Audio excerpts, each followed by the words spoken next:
Crash on the Run. A game that was globally released at March 25th of 2021, and managed to get above 30 million downloads on both Play Store and App Store.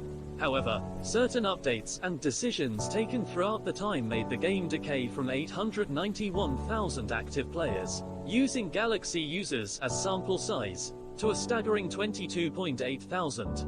And if we expand this to all platforms, from the 30 million downloads, we would get only 767.7 thousand currently playing. So what went wrong with the game? Quick note, I'll only talk about the most relevant changes, since if I attempt to explain everything it would be a very boring 7-hour video. On late April 2020, the game was soft launched on some very specific regions of Asia. At this point, the game was relatively simple, unknown and incomplete. A couple months later, the pre-registration became available and players could choose to pre-register in order to claim an exclusive Crash skin called Blue Hyena Crash on the global launch. As the months passed on, at December 7, 2020, the game became fully available to download in both Canada and Malaysia.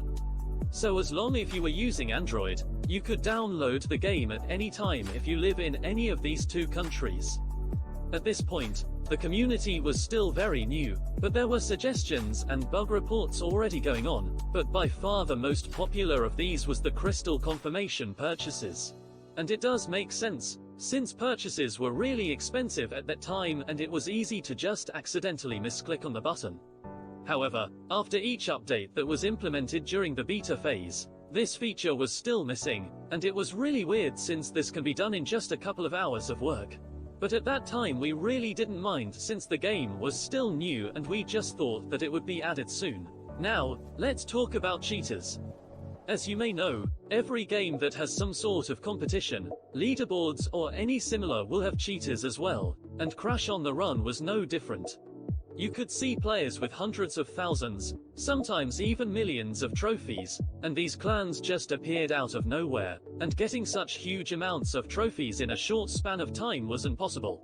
So, following at March, we started to get very close to the global launch. Everyone was getting hyped up and the game was in an overall decent state.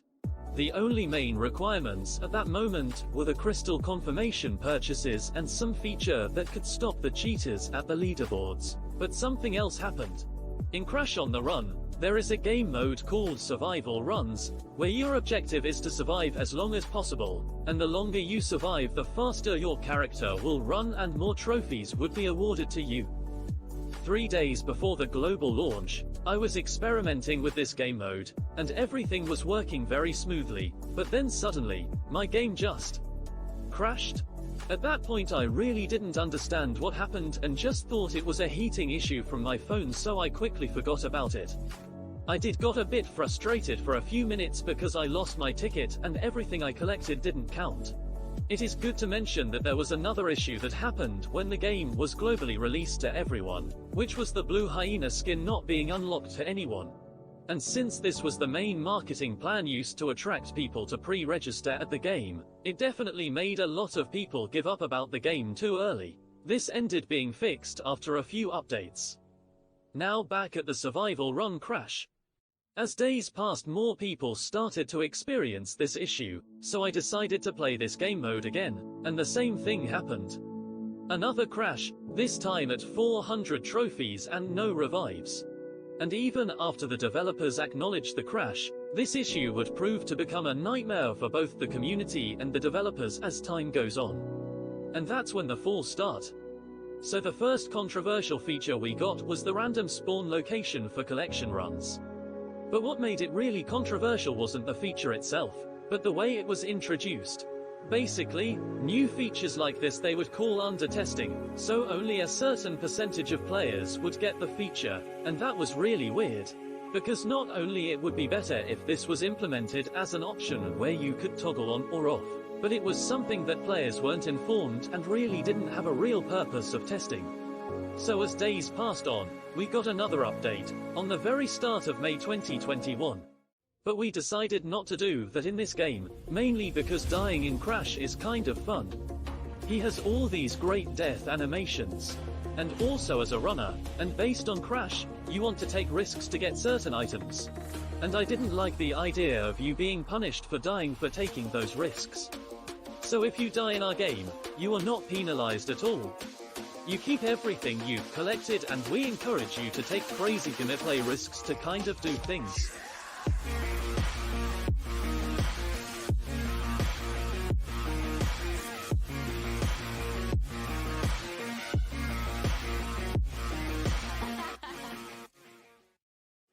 This was one of the biggest red flags I have ever seen. On this update, a new feature was introduced. Permanent ingredient loss in collection runs. Now collection runs are basically a game mode where you collect resources inside the crates in order to make weapons on the laboratories. The resources were limited, and after you collect a certain amount you have to wait the cooldown before the resources respawn. What this new feature did was, if your character die in collection runs, and you didn't choose to revive with crystals, all the resources you collected in that run would be permanently lost. Now that's terrible for multiple reasons. First, in just 1 month they managed to break one of their promises, which lead to a distrust issue between players and developers, since anything they promised couldn't be 100% believed anymore. Second, the feature is just an awful way to punish everyone, especially beginners and newbies. Since these are the ones that die more often in the game, it would have a bigger impact on them, which would lead to more players quitting the game. Third, the game is absolutely broken, and when I mean broken, it's because of bugs. Anything ranging from wacky hitboxes to literally falling through the floor could happen anytime and result in an unfair death. Fourth, this feature was never requested by anyone or should be focused at all. There were way too many issues, and introducing something like this at a bad time will only lead to more problems in the future. Fifth, the feature distribution was not even fair at all. Since only a random percentage of players got the feature, this led to players that were unlucky enough to receive the feature at least 3 times more frustrated than normal, since not only they'll need to deal with a bad feature, but also frustration due to the lack of luck. And if you thought that there was no way they could do something worse than that, well, get ready for what came in the next major update. Random collection run speed multiplicator boost. This has to be, by far, the worst single decision that was implemented inside the game as a feature. This single feature basically made every single player get a unique different multiplicator that would be applied to their character's speed in collection runs. But here's the catch, there is no way to change it. You could get multiplicators ranging from 1.0x, which is the base speed, to something around 2.3x as the maximum limit, since there were some reports of people getting speed multiplicators above 2.0x. This was considered a game-breaking issue to several reasons. First, this directly affected competitive leaderboard. Because steps in Crash on the Run could be converted into trophies, players with higher speed multiplicator could hoard steps much faster than others, which was incredibly unfair.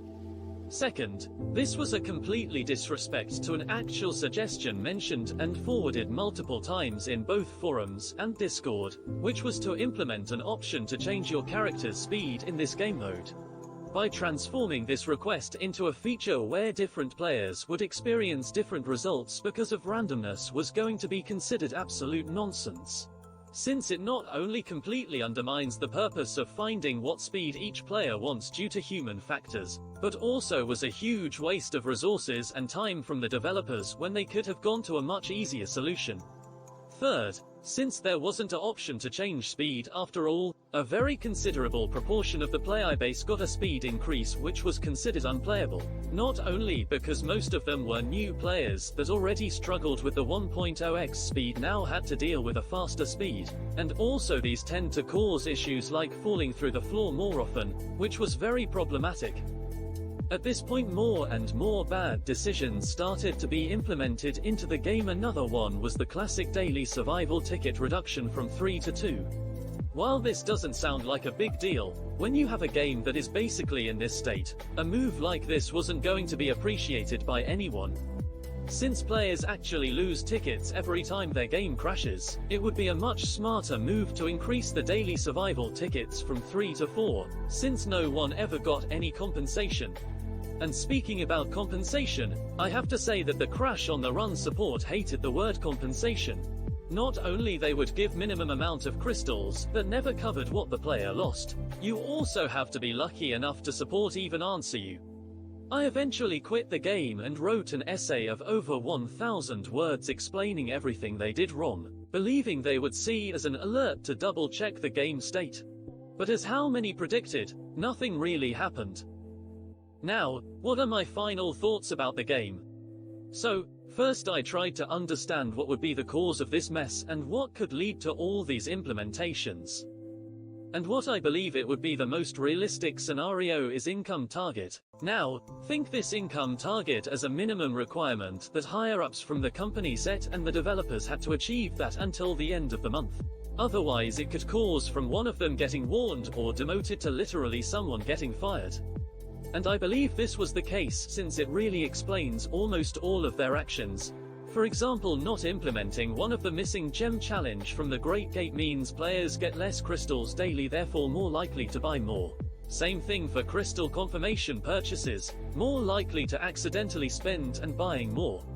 Also same for survival tickets, less daily means they buy more from the vending machine. And all those bad features would make the player more likely to die and use the 9 crystal revive screen or watching an advertisement. Now, do I think the game can somehow come back and rise again? Personally, I don't think this is likely due to how many resources and time has to be invested, and considering they already aren't even making season content for more than half a year. I think it's very unlikely to a comeback to happen, but nothing is impossible of course, so I wouldn't be surprised if they at least attempted it. I also want to add that I really enjoyed making Crash on the Run content, but unfortunately I had to move on and try different games until I found something that could bring me happiness. Hope you all enjoyed this different style of video, and see you all soon.